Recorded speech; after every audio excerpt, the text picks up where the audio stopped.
Assalamualaikum warahmatullahi wabarakatuh. Waalaikumsalam warahmatullahi wabarakatuh. Alhamdulillahi wahdah, sadaqa wa'dah, wa nasara 'abdah, wa a'azza jundah. Wassalatu wassalamu ala man la nabiyya ba'dah. وعلى آله وصحبه ومواله لا حول ولا قوة إلا بالله أما بعد. Saudara-saudara kaum muslimin rahimakumullah, seperti kita maklum bahwa Allah Subhanahu wa taala menciptakan manusia dan jin untuk melaksanakan ibadah kepadanya. Manusia yang ingkar terhadap perintah ini dinamakan dengan orang-orang kafir. Sedangkan jin yang mengingkari perintah ini dinamakan dengan setan atau syaitan dalam bahasa Qur'annya. Kemudian dalam perkembangannya, jin-jin yang kafir yang dinamakan setan ini bersekongkol dan menjadi bala tentaranya iblis untuk menggelincirkan manusia dengan berbagai macam cara dan jalan dari hal-hal yang diridhoi oleh Allah Subhanahu wa taala. Adapun yang namanya iblis pada hakikatnya cuma satu saja, yaitu yang ingkar kepada perintah Allah untuk sujud kepada Nabi Adam alaihi salam. Iblis inilah kemudian yang menjadi sesepuh, raja, biang atau dedengkotnya para setan.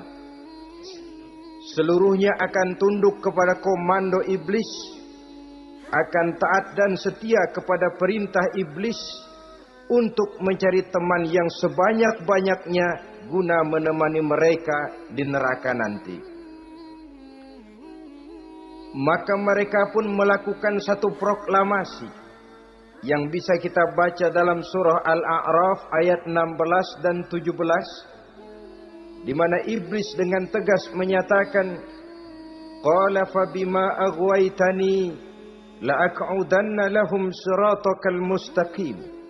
Wahai Allah, kata iblis, dari sebab engkau telah menghukum saya, dari sebab engkau telah mengusir saya dari surga, maka saya berjanji akan menipu, akan menggelincirkan mereka, Adam dan keturunannya, dari jalanmu yang lurus. Apa jalan yang lurus? Tidak lain Islam ini. Dengan segala cara dan jalan, iblis dan bala tentaranya akan berusaha menggelincirkan manusia dari jalan yang lurus. Caranya bagaimana? Ayat ke-17 menjawab, "Tsumma la'atiyannahum min ba'di aydihim." Akan kami datangi mereka, akan kami goda mereka dari arah sebelah depan. Kalau cara itu tidak kena, wa min khalfihim, kami goda mereka dari sebelah belakang. Andai kata cara itu pun tidak mempan, wa an aimanihim, dari arah sebelah kanan. Kalaupun itu gagal, wa an syama'ilihim, kami akan datang dari arah sebelah kiri. Pendeknya dari 4 penjuru angin, iblis dan seluruh bala tentaranya yang bernama setan belum akan puas sebelum kita tergelincir dari jalan yang lurus yang diridhoi oleh Allah Subhanahu wa taala. Sebagian ahli tafsir menjelaskan bahwa jika iblis menggoda dari arah depan, yang dimaksud dari depan ini adalah dunia. Sehingga manusia menjadikan dunia sebagai tujuan akhir dari seluruh kegiatan hidupnya. Ia pergi pagi, pulang sore, peras keringat, banting tulang. Tidak ada yang dikejar kecuali dunia, dan cuma untuk kepentingan dunia. Dunia yang membuat orang berpaling daripada akhirat. dunia yang membuat orang lupa kepada tujuan penciptaannya, maka dunia termasuk perangkap iblis. Apa isi dunia? Biasanya yang lazim itu 3 ta itu. Harta, tahta, wanita. Itu yang bikin orang jadi sibuk sampai lupa kepada tujuan penciptaannya. Untuk apa dia diciptakan oleh Allah. Ini wa'an min baini aidihim. Kami goda mereka dari arah depan dengan menyodorkan dunia dalam bentuk yang hijau ranau, dunia dalam bentuk yang manis sehingga mereka tenggelam di dalamnya lalu melupakan akhirat. Kalau cara itu juga tidak kena, wa min khalfihim, kami datang dari sebelah belakang. Kami lupakan mereka kepada akhirat. Itu mah urusan nanti bagaimana saja. Yang penting yang kita hadapi sekarang apa? Dunia. Akhirat kita belum tahu dan bahkan belum tentu ada. Yang sudah pasti saja kita garap. Melupakan akhirat. Wa an aimanihim. Yang dimaksud dari arah sebelah kanan. Iblis dan setan selalu menghalang-halangi manusia untuk berbuat kebaikan. Karena kanan adalah lambang kebajikan.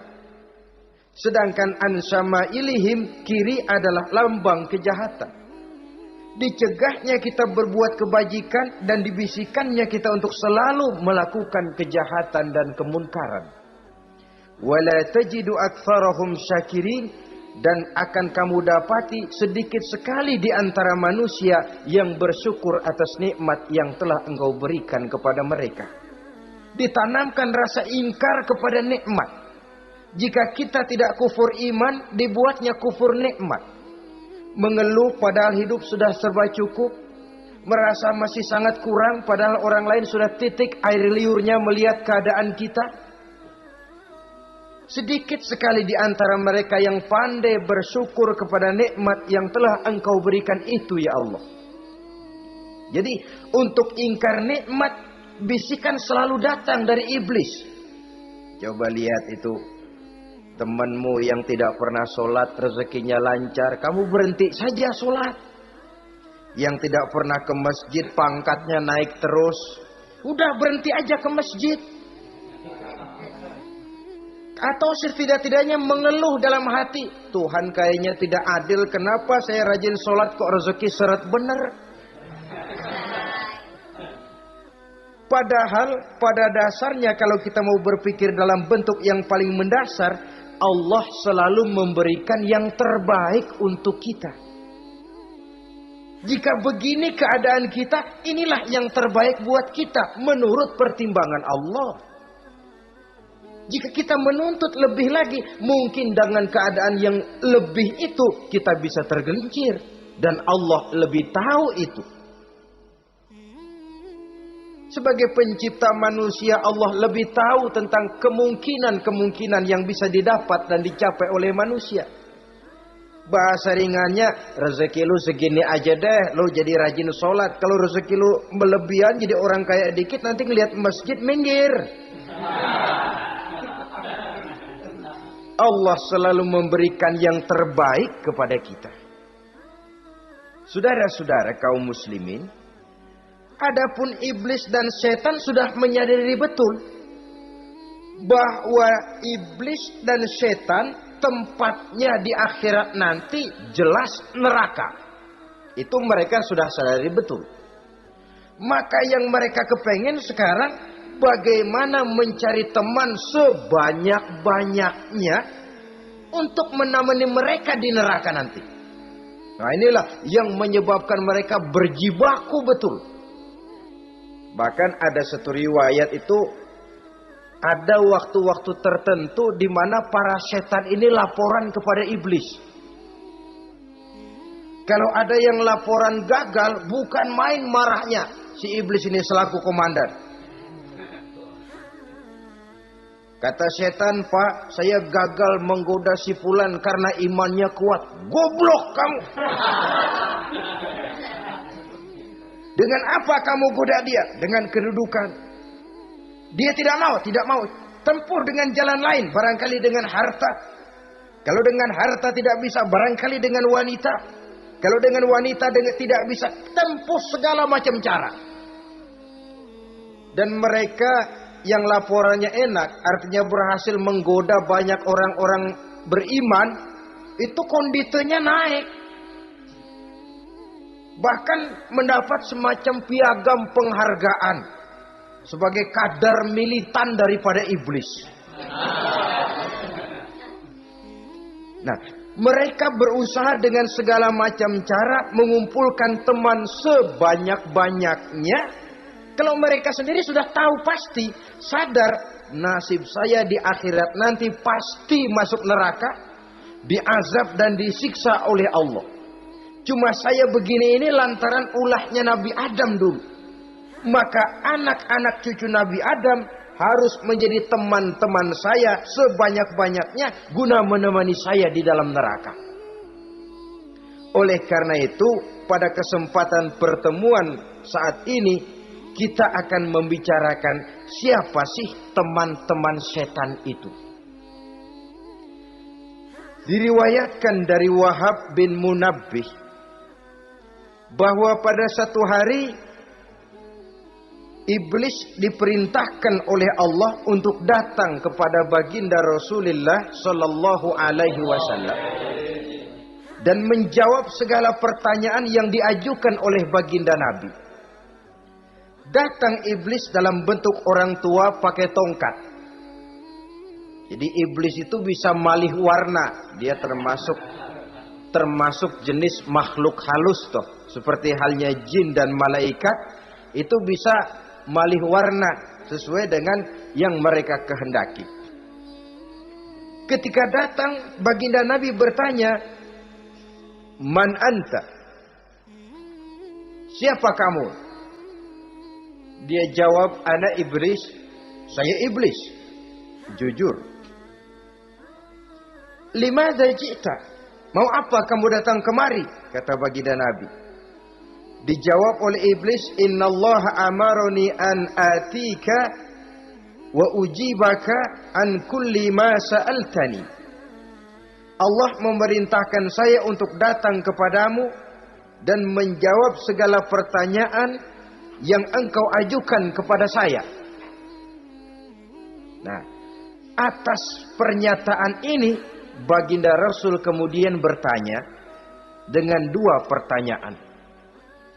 Pertanyaan pertama, iblis, "Kam ikhwanuka min ummati?"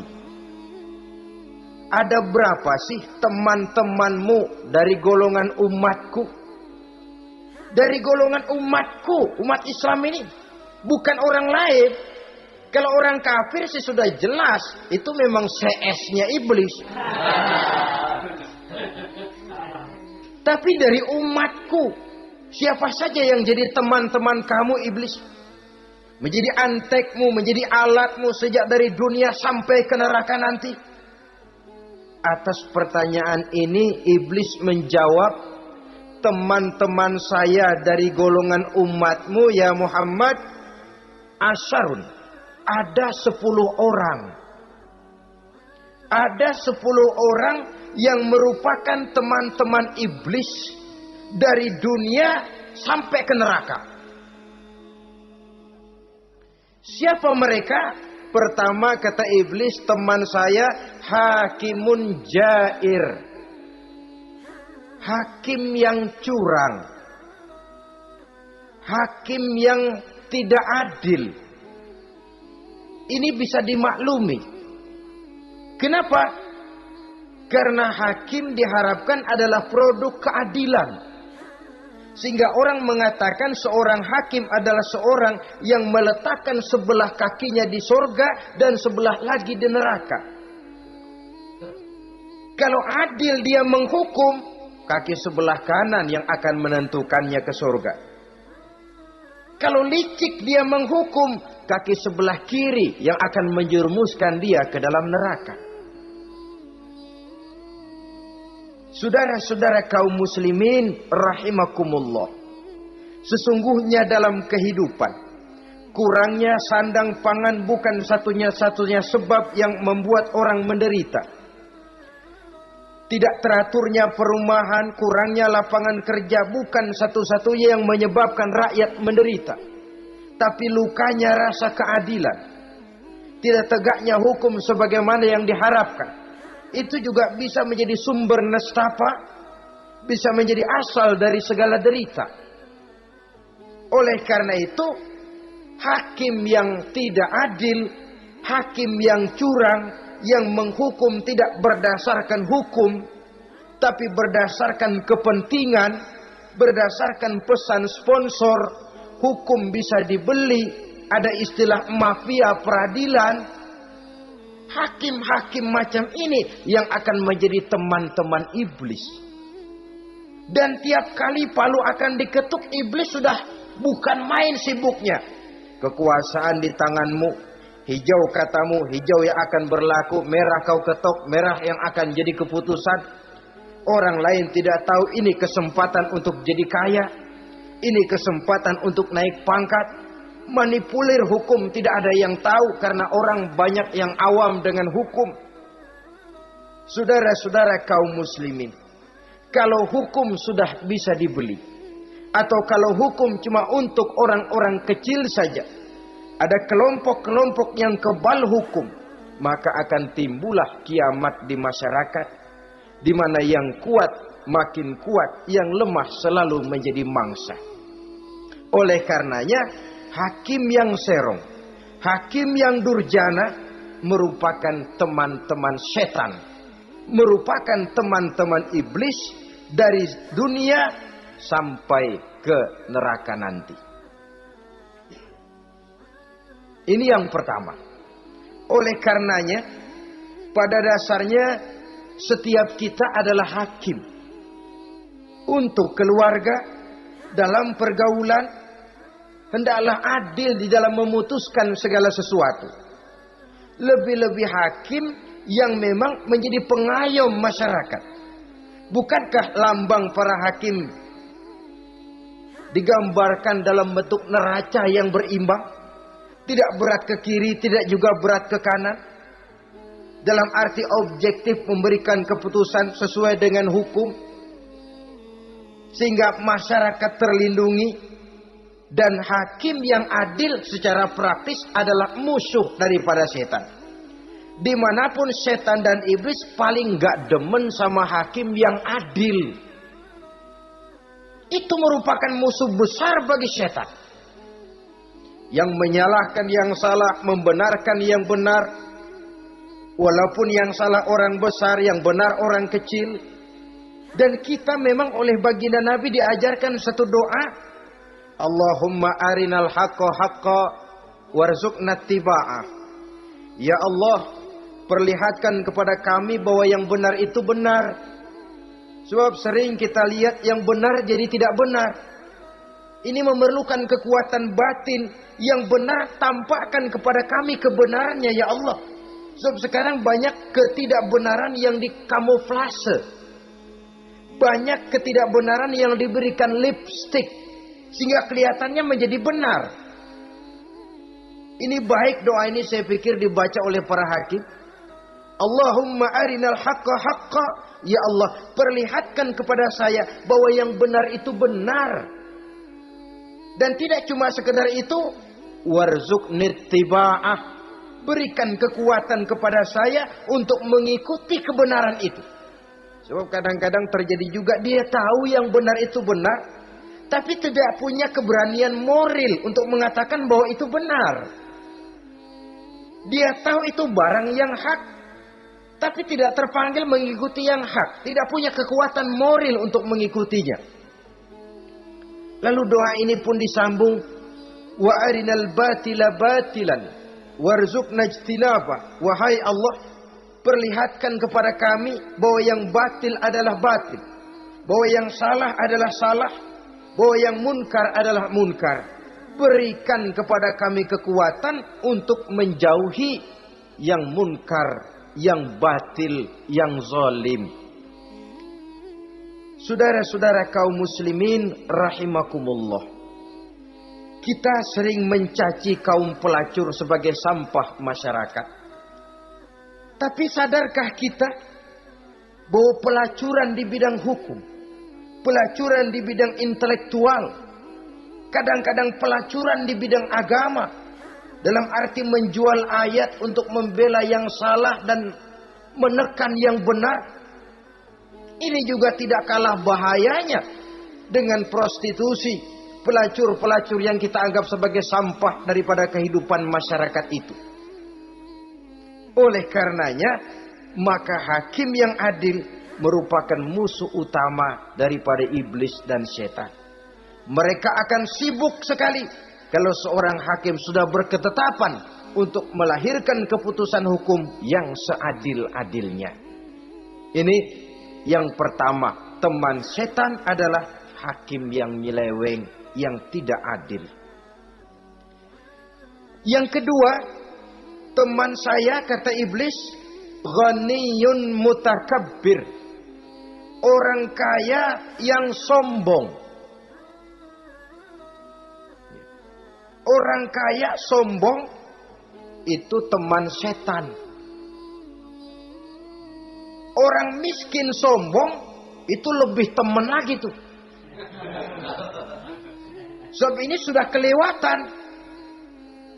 Kalau orang kaya sombong barangkali masih lumayan lah, memang kaya.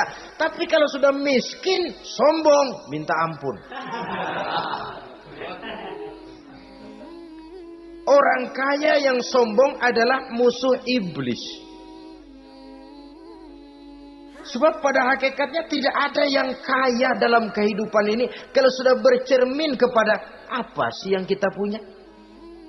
Nabi Sulaiman karena merasa menguasai antara masyrik dan maghrib, satu hari pernah mohon izin kepada Allah. Ya Allah, saya mohon izin kepadamu untuk memberikan makan kepada seluruh makhluk-makhlukmu sekedar satu hari saja. Baik. Satu hari Nabi Sulaiman mau menjamin menanggung makannya semua makhluk. Karena merasa kaya. Baik, kata Allah. Lalu sibuklah Nabi Sulaiman mengadakan persiapan. Seluruh bala tentaranya, jin, binatang mengumpulkan makanan yang sebanyak-banyaknya, diatur di satu lapangan yang sangat luas. Sebab ini yang mau makan tentu tidak sedikit. Nah, sudah selesai persiapan, kata Allah, sudah selesai Sulaiman? Sudah, ya Allah. Nah, aku mulai dari makhlukku yang paling di bawah, ikan. Ikan nun dipanggil oleh Allah. Rezekimu hari ini mau ditanggung Sulaiman. Naik, makan. Naik ikan ini. Sekali makan seluruh persiapan habis.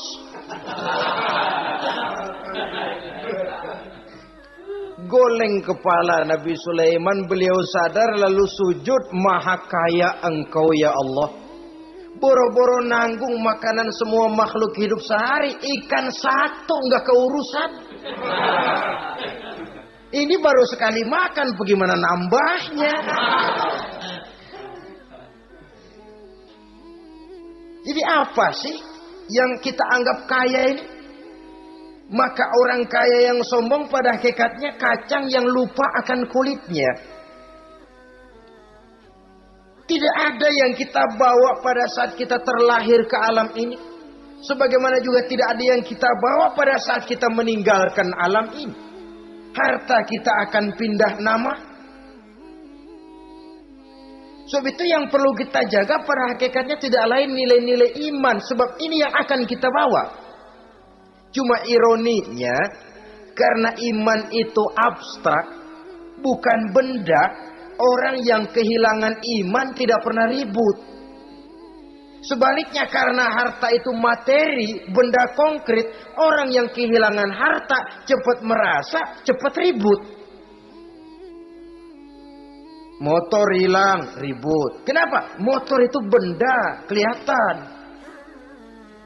Duit hilang, ribut. Televisi hilang, ribut. Kenapa? Benda. Tapi kalau iman yang hilang, wah kelihatannya tenang-tenang saja, Pak.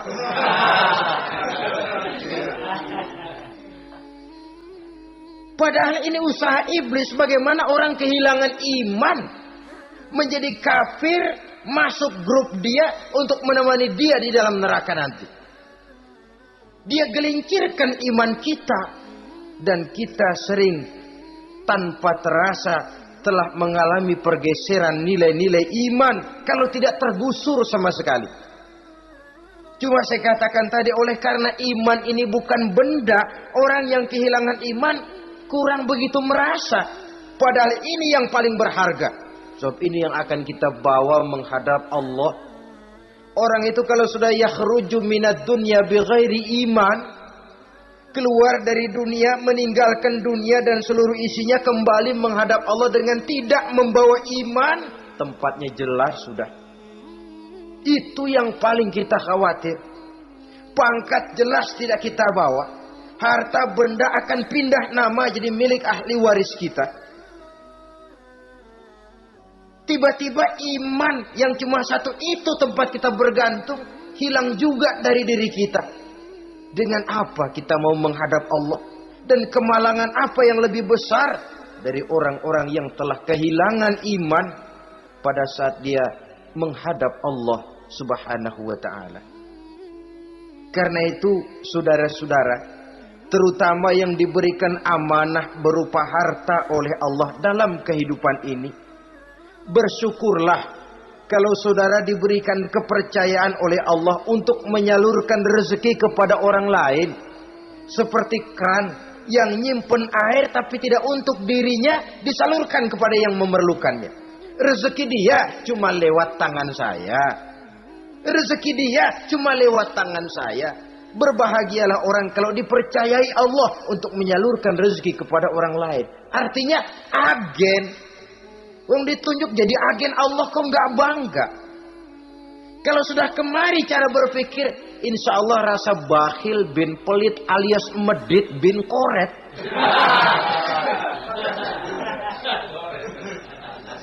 Itu insya Allah nggak ada. Kan kadang kita berpikir, yang nyari duit gue setengah mati, lu datang-datang mau minta aja pala lu. Kan itu toh kadang-kadang cara kita berpikir. Ya boleh jadi lalu terasa berat. Tapi kalau kembali kepada kesadaran, barangkali alhamdulillah rezeki dia cuma lewat tangan saya. Kalau saya nggak ngasih dia, barangkali nggak semudah ini saya dapat rezeki. Allah mudahkan rezeki saya karena saya sering membantu orang-orang yang memang memerlukannya. Andai kata saya nggak membantu mereka, belum tentu rezeki selancar ini. Tidak lalu enak aja, peras keringat gua banting tulang, pergi pagi pulang sore, lu datang-datang nada aja. Berbahagialah orang jikalau sekali lagi dia dijadikan agen oleh Allah untuk menyalurkan rezeki kepada mereka yang memang memerlukannya. Kalau tidak ke arah itu kita berpikir, yang timbul bakhil. Bakhil lalu bermegah-megah dengan hartanya, timbul kesombongan. Senang lihat orang susah, lalu dia sendiri dengan hartanya cuma to show only, pameran. Lewat di kampung, senang kalau orang melotot lihat mobilnya yang serba mengkilap, sepatunya yang serba mahal. Senang kalau wah, semua gaya hidupnya serba jet set, wah. Senang betul kalau melihat orang sudah serba bengong melihat keadaan dia. Timbul takaburnya, sombongnya, ngenyek kepada yang lain. Maka orang kaya yang sombong, teman iblis, teman setan. Setan senang betul. Sebaliknya secara praktis, orang kaya yang rendah hati adalah musuh iblis. Saudara-saudara kaum muslimin rahimakumullah. Lain memang. Kalau kita diberikan ilmu di akhirat nanti, pertanyaan cuma satu, ilmumu kau amalkan untuk apa? Kalau kita diberikan umur panjang, pertanyaan akhirat satu saja. Umurmu kau habiskan di mana? Tapi kalau sudah harta diberikan kepada kita, pertanyaan akhirat dua. Min aina iktasabahu wa fima anfaqahu. Hartamu kau dapat dari mana? Kau belanjakan kemana? Depan belakang ditanya. Yang ketiga, teman iblis itu tajirun khain. Pedagang yang berkhianat. Baik kepada sesama teman pedagangnya karena ingin lebih maju dari yang lain. Terjadi persaingan yang tidak sehat di berbagai bidang bisnis. Ataupun kepada para pembelinya. Dengan mengatakan barang yang baik adalah barang yang tidak baik menjadi baik. Sebab pada dasarnya apabila kaum pengusaha sudah berkhianat akan timbul kegoncangan ekonomi. Dan kegoncangan ekonomi dampaknya adalah melahirkan kelas-kelas kemiskinan. Kemiskinan merupakan satu perangkap iblis. Biasanya orang kalau udah melarat udah dekat banget sama kafir. Kalau tidak dilatar belakangi oleh nilai iman yang kuat. Udah melarat, udah dekat benar dah sama kafir. Apalagi iblis ini menggodanya. Pandai dia. Kepada orang miskin dia datang dengan bujukan materi. Kepada yang cukup hartanya dia datang dengan bisikan lain. Pendeknya iblis dan setan itu kalau ibarat tukang joget, dia ngerti betul irama kendang.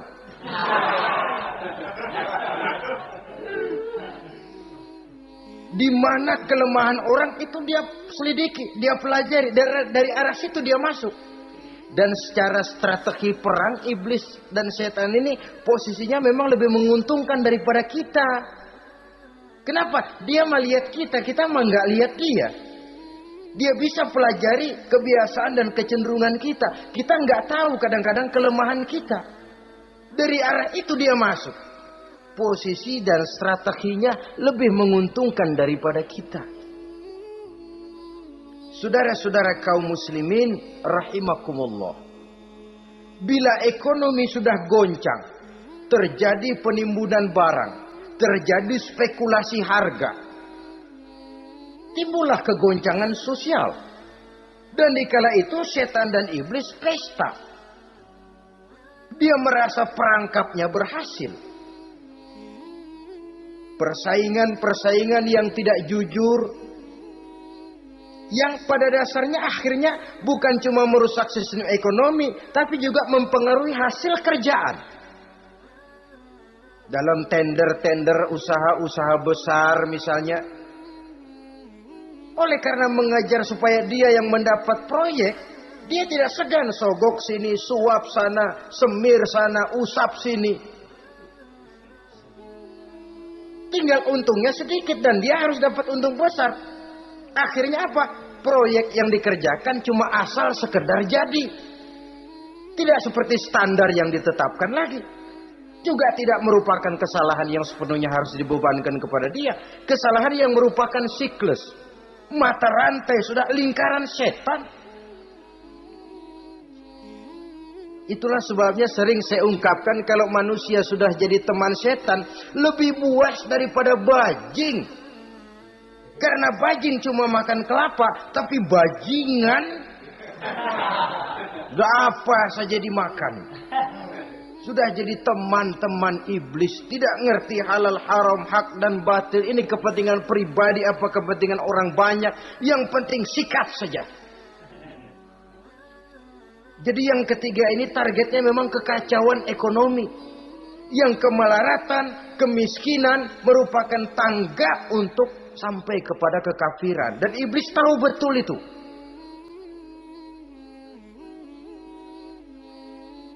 Lain misalnya contoh yang diberikan oleh Rasul. Rasul kan pernah dagang di kala remaja itu. Membawa dagangannya Siti Khadijah. Kain. Beliau dagang kain. Berapa kain ini? Oh, kalau ini Saya ambil dari Ibu Khadijah 25 rupiah. Saudara mau beli saya berapa terserah, asal saya ada untungnya. Dan kalau modalnya 25, betul-betul beliau bilang 25. Jujur. Kita kan enggak, udah bohong campur sumpah lagi.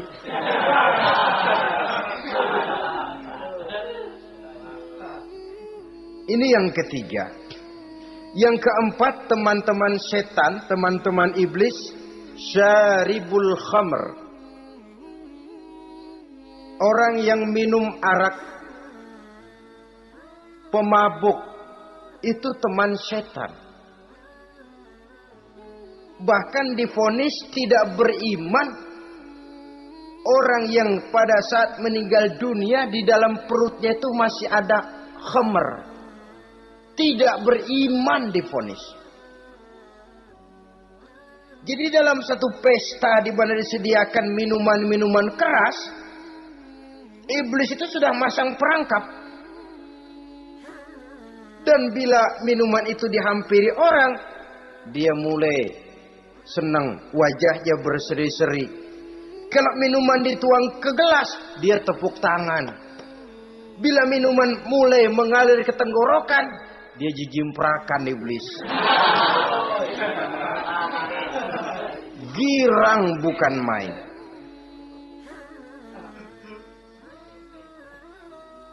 Saudara-saudara kaum muslimin rahimakumullah. Kenapa pemabuk merupakan teman setan? Karena dalam keadaan mabuk, orang kehilangan daya kontrol. Perbuatannya nyaris tidak terkontrol lagi. Tidak ada rahasia, tidak ada harga diri, tidak ada sifat memelihara. Dan itu ciri-ciri daripada iblis. Syaribul khamr. Orang yang suka meminum minuman keras. Itulah sebabnya memang dalam hidup ini kita harus punya filter. Allah selalu menghendaki yang terbaik dan memilihkan yang terbaik untuk kita. Kalau sudah itu minuman yang baik kata Allah, itulah memang yang baik untuk kita. Kalau itu dilarang oleh Allah, itulah memang yang tidak baik untuk kita. Jadi kalau sudah qat'i dalilnya, gak usah buang energi menyelidiki apa manfaatnya. Kalau sudah qat'i dilarang, gak usah buang energi menyelidiki apa bahayanya khamr. Allah tidak akan melarang sesuatu yang mengandung manfaat. Yang dilarang Allah tentu yang membawa mudarat dan bahaya di dalam kehidupan. Bukankah sekarang ini minuman keras sudah merupakan penghias pesta? Merupakan kebanggaan di kalangan remaja? Termasuk dalam kata khamr ini ya morfin, ganja, narkotik, dan yang sejenis dengan itu. Orang sudah merasa bangga kalau sudah fly to the sky. Membumbung ke angkasa, katanya dunia ini luas. Lupa segala macam persoalan. Tapi sampai kapan? Sampai kapan orang merasa membumbung? Sampai kapan orang merasa bisa meninggalkan segala persoalan? Sampai mabuknya selesai? Ya kalau gitu mabuk aja terus. Lalu apa artinya kehidupan ini? Mabuk kan gak ngerugiin orang lain. Kalau saya nyolong kan ngerugiin orang lain. Kalau saya korupsi ngerugiin orang lain. Kalau saya zina jelas ada orang lain yang dirugikan. Tapi minum khamar, siapa yang rugi? Uang-uang saya. Saya beli dengan uang saya. Yang minum pun saya. Siapa yang rugi? Saudara, ini pemikiran sepihak namanya. Pertama jelas merugikan diri sendiri. Kesehatan terganggu, pertumbuhan IQ, ya, daya pikir jadi jumud bin beku. Tidak ada idealisme ke arah depan. Yang ada ya, yang dipikirkan ya, yang di depan hidungnya saja. Dan konon itu pada mulanya memang orang kan sifatnya cuma ingin tahu. Nyobain ketagihan. Ya kalau orang tuanya masuk golongan have, mampu. Ya, kalau orang tuanya termasuk ekonomi lemah. Sedangkan kecanduan hal yang tidak bisa ditangguhkan. Orang yang sudah kecanduan minuman keras. Sekali dia tidak minum, sudah bukan main rasanya. Orang yang sudah biasa minum ganja, morfin, narkotik, satu kali dia tidak bertemu itu sudah nggak keruan rasa. Orang tuanya tidak mampu, kenapa lalu nggak ngelamun yang negatif? Ya kalau dia keluarga have, orang tuanya masih ngelarang, dia bisa jual hal lain di rumahnya yang ada harganya. Tip deka itu, video kah itu, mobil kah digade dulu. Kalau di kampung, anak-anak muda yang menengah ke bawah, kenapa enggak ayam orang disamber?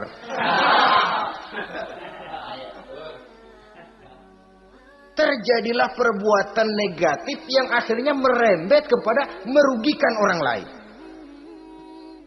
Hakikatnya zohirnya memang pada mulanya hanya merugikan diri sendiri. Tapi lambat laun akan merembet juga kepada merugikan orang lain. Oleh karena itu pantas kalau dalam perjalanan Mi'raj begitu hendak start dari Masjidil Aqsa menghadap Allah, kepada baginda Nabi disodorkan 2 gelas minuman, segelas susu dan segelas arak. Muhammad, kau ambil salah satu minuman itu, kau minum. Mantap. Nabi mengambil gelas yang isinya susu lalu beliau minum. Selesai minum kata Jibril, "Shaddaqta ya Muhammad, laqad asabtal haq." Kamu benar Muhammad, pilihanmu tepat. Kenapa? Untung saja susu yang kamu minum. Kalau arak yang kamu ambil, kamu pilih dan kamu minum, pasti umatmu bakal pada jadi umat teler semua nantinya. Nabi milih susu saja umatnya masih banyak yang teler. Apalagi kalau beliau memilih khamar waktu itu. Tapi ini sekedar simbol bahwa begitulah kita dalam hidup. Saudara, kalau di depan kita ditaruh segelas jamu, segelas sirup, kira-kira pilih mana? Jamu. Sirup apa jamu? Jamu. Orang yang berpikir panjang ke depan, dia bakal pilih jamu. Memang pahit, getir, nggak enak, tapi besok pagi badan enteng, kerja semangat, berpikir cerdas, gairah ada. Orang yang pikirannya pendek, ngapain jamu getir nih, sirup nih, manis ini. Dia minum, bukan main manisnya, besok pagi bibir pada jontor. Begitulah dalam kehidupan ini. Maka hendaknya kita berusaha dengan sekuat kemampuan untuk menghindarkan diri dari minuman keras dan pengaruh-pengaruhnya. Yang kelima, teman iblis itu al-qattat, tukang-tukang fitnah. Itu suling iblis itu, trompet setan. Sebab apa? Benar kalau Quran Nabi mengatakan al-fitnatu asyaddu minal qatli. Fitnah lebih bahaya dari pembunuhan. Sebab apa? Pembunuhan membunuh orang secara langsung. Fitnah membunuh orang pelan-pelan. Kalau mati mau mendingan cepat daripada pelan-pelan. Pelan-pelan mati, cepat mati enakan cepat, nggak ngerasain sakit. Fitnah membunuh orang pelan-pelan. Nama baik orang hancur, dicoreng-moreng di tengah masyarakat. Maka tukang-tukang fitnah, teman-teman setan dari dunia sampai ke neraka nanti. Karena fitnah lebih bahaya daripada pembunuhan. Mengada-ada yang tidak ada diada-adakan, fitnah. Melebih-lebih, berita semeter jadi 3 meter, yang 2 meter. Ya kalau positif, kalau negatif, fitnah. Memang orang bilang kalau kita nitip duit jangan harap lebih, kurang bisa. Tapi kalau nitip omongan jangan harap kurang, pas saja sudah untung itu. Biasanya lebih, namanya omongan.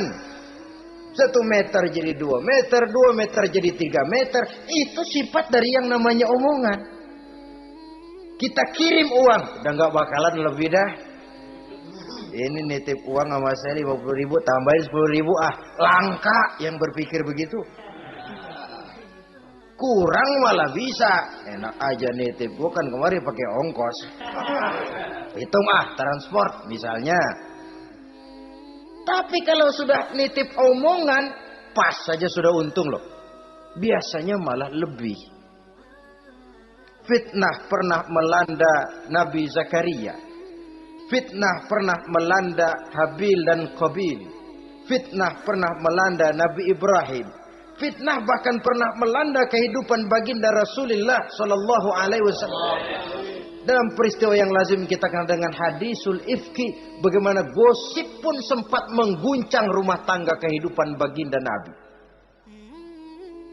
Sehingga pantas kalau beliau sendiri mengatakan al-fitnatu asyaddu minal qatl. Fitnah itu lebih bahaya daripada pembunuhan karena fitnah membunuh orang secara pelan-pelan.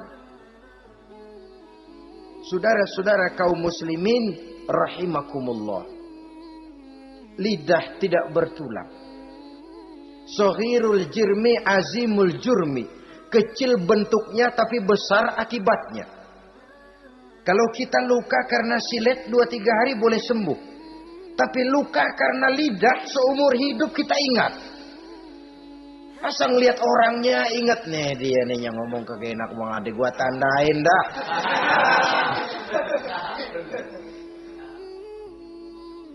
Itulah sebabnya pepatah bilang salamatul insan fi hifzil lisan. Orang akan selamat jikalau dia pandai menjaga lidahnya. Saudara-saudara kaum muslimin, yang keenam, teman setan sahibur riya. Orang yang riya, beramal cuma to show only, supaya ingin dipuji orang, ingin dilihat orang, riya namanya. Tidak ada ikhlas. Sebab kata Imam Ghazali, an-nasu kulluhum niyamun illal alimun. Wal alimuna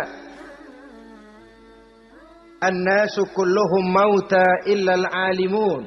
Wal alimuna niyamun illal amilun. Wal amiluna mughtarruna illal mukhlisun. Manusia itu pada hakikatnya mati kecuali orang alim. Orang alim sekalipun hidup hakikatnya adalah tidur kecuali orang yang mengamalkan ilmunya. Dan orang yang mengamalkan ilmunya banyak yang tertipu kecuali orang yang ikhlas. Tepat ini fatwa Imam Ghazali. Manusia hakikatnya tidur kecuali orang yang alim. Orang yang alim walaupun hidup tapi tidur. Hidup tidur. Ya nggak bisa berbuat banyak kecuali orang yang mengamalkan ilmunya. Dan orang yang mengamalkan ilmunya banyak yang tertipu kecuali yang ikhlas. Jadi kalau amal itu adalah jasad, ikhlas itu adalah ruh. Amal tanpa ikhlas patung. Patung tidak bisa berkembang, tidak bisa berbuat banyak, namanya patung. Itu amal tanpa ikhlas. Ini termasuk penyakit batin toh, ikhlas, riya, ujub, sum'ah, penyakit kepengen didengar orang, penyakit kepengen dilihat orang. Wah, kalau sembayangnya dilihat orang mantap betul, kayak besok mau mati. Tapi kalau sudah sembayang nggak dilihat orang, wah kilat khusus, cepat bukan main. Riya. Ini yang menghancurkan amal ini nggak terasa. Sifat kita sendiri. Riya ini menggeragoti amal. Sebagaimana api menggeragoti kayu bakar. Yang ketujuh. Teman setan akilu malil yatim. Orang yang memakan harta anak yatim. Itu setan senang betul itu. Dia bisikkan, kau kan ngurus anak yatim. Kau sudah menanamkan budi kepada mereka. Jadi wajar kalau kau ambil bagian. Mula-mula memang dalam batas yang wajar. Makin lama malah berebut sama yatimnya. Makin kesonoin, yatimnya malah nggak keduman, panitianya yang kenyang. Akilu malil yatim, orang yang memakan harta anak yatim secara zalim, ini merupakan teman setan. Sebaliknya, orang yang melindungi anak yatim, kata Nabi, seperti dua jari ini dengan aku di akhirat nanti. Dekat derajatnya dengan Rasul. Yang kedelapan, teman setan al-mutahawinu bis shalah. Orang yang nganggap enteng sholat. Ngenteng-ngentengin sholat. Nanti aja dah kalau udah tua-tuaan, sembayang mah gampang, Saban Sari ada. Kalau ini nih tinju jarang-jarang. Al-mutahawin, ngenteng-ngentengin. Pada dasarnya agama itu mudah. Jangan dipersulit, tapi juga jangan dipermudah. Agama itu tidak berat. Jangan diberat-beratin, tapi juga jangan dienteng-entengin. So yang enteng kalau kita entengin akhirnya menganggap remeh. Mulanya memang sedikit, makin lama makin banyak, makin lama makin banyak, makin bertumpuk. Apalagi kalau sadar kita sholat adalah tiang daripada agama. Bagaimana rumah akan tegak tanpa tiang yang kuat? Bagaimana agama akan tegak dalam diri seseorang kalau sholatnya dia enteng-entengi? Jangankan yang sunnah, yang wajib saja. Kadang-kadang tutup lubang gali lubang. Padahal itu merupakan tiang pokok. Rumah itu untuk kuat harus ada tiang-tiang tambahan. Tiang tambahan ini ya nawafil, ya rawatib, solat-solat sunnah itu. Itu untuk menjaga stabilitas temperatur batin kita kepada Allah. Al-mutahawinu bis shalah. Jadi kalau sudah masuk waktu, beduk misalnya berbunyi, azan berkumandang, iblis mulai menyebar bala tentaranya. Pasukan, siap.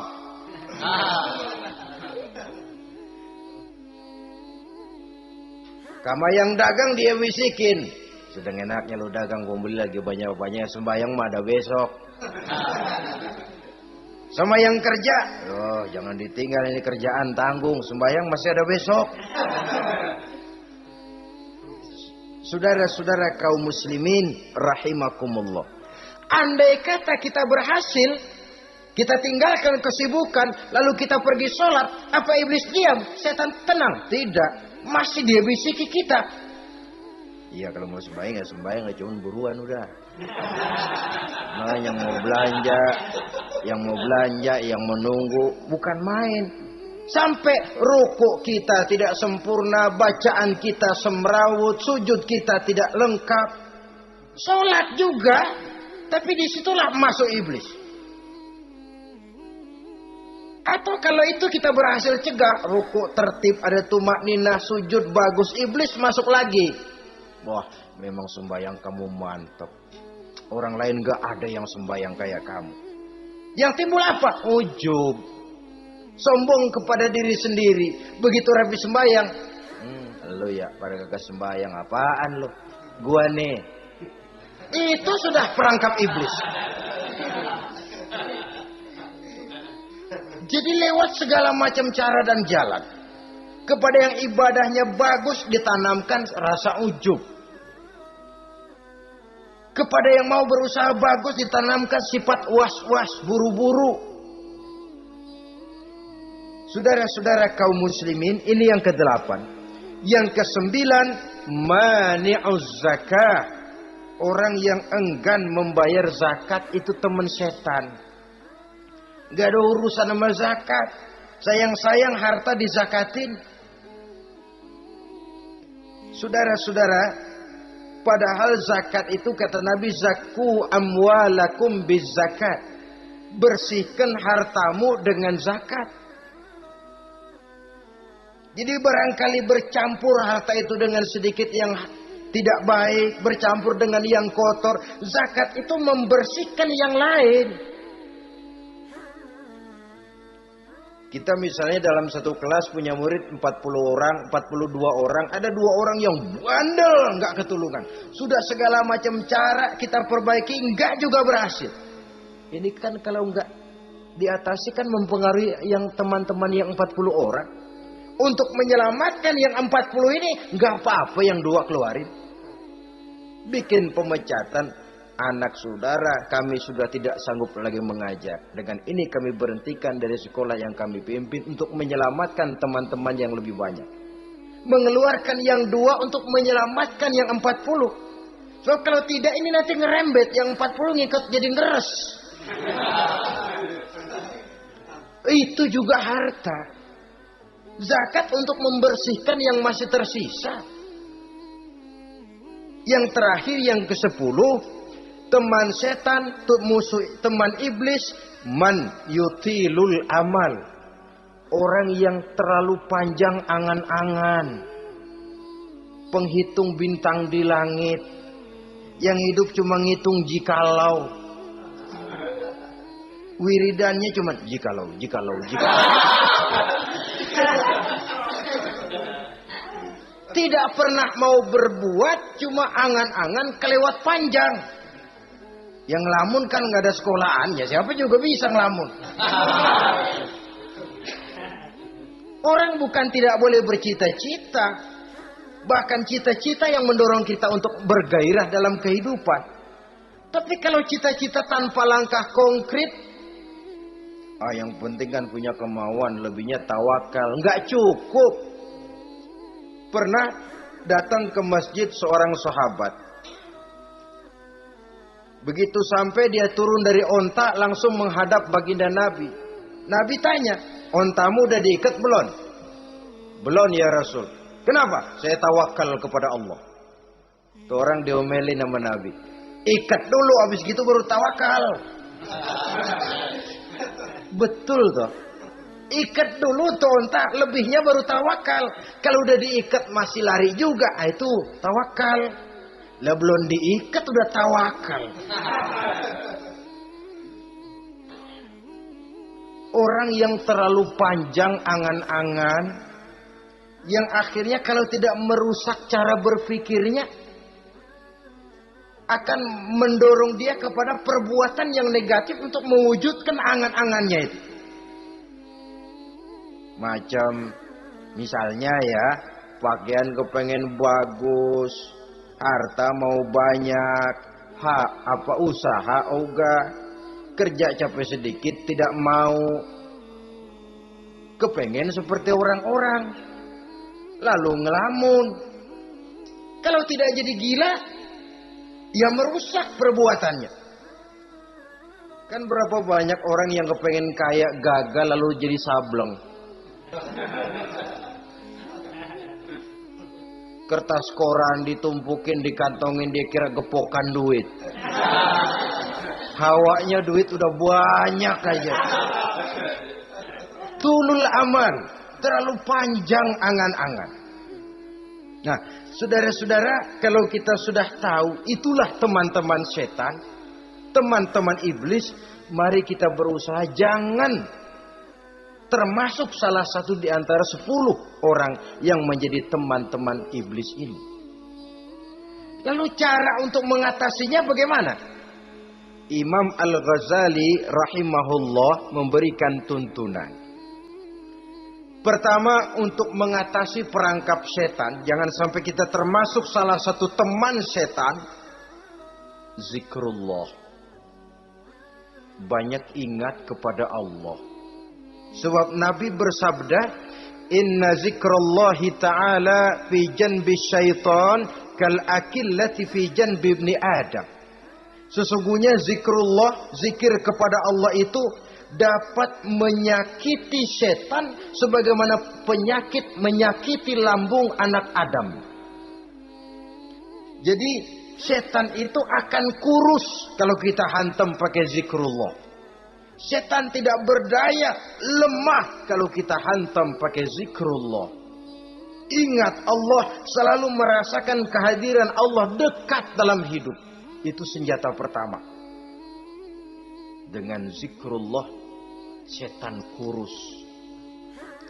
Kalau udah kurus, ya lemas. Nggak berdaya ngadepin kita. Tapi kalau nafsu yang kita ikutin, kita umpanin tuh setan. Lah gemuk. Begitu gemuk, makin berleluasa dia ngutak-ngatik kita. Yang kedua, jangan mendekati tempat maksiat. Sebab man hama haulal hima yusiku ayyaqa fi. Orang yang main di pinggir kali ditakutin kecebur di kali. Jangan mendekati tempat yang cenderung membawa kita ke tempat maksiat.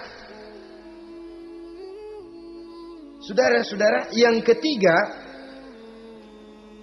mengosongkan perut. Dalam arti rajin puasa, puasa sunnah. Kata Nabi, inna syaitan yajri min ibni adam majrad dam fadayyiku majariyahu bil ju'. Setan mengalir dalam diri manusia seperti mengalirnya darah. Maka persempit jalan setan dengan apa? Bil ju', dengan memperbanyak lapar. Bukan memperturutkan syahwat. Pantas kalau Nabi bilang, saya adalah sekelompok orang yang tidak makan kecuali kalau kami lapar. Dan kalau kami makan, tidaklah sampai kekenyangan. Bukan enggak kenyang, tapi enggak kekenyangan. Yang terakhir kata Imam Ghazali, hendaknya kita selalu ingat bahwa tujuan iblis dan setan adalah menjerumuskan manusia, menyengsarakan manusia, supaya kita menjadi teman mereka di neraka nanti. Kalau ingat itu, insya Allah kita bisa mengerem diri. Nah, inilah saja yang dapat kita sampaikan pada pertemuan kali ini. Mudah-mudahan ada manfaatnya. Terima kasih dan mohon maaf. Usikum wa nafsi bitaqwallah. Wassalamualaikum warahmatullahi wabarakatuh. Waalaikumsalam.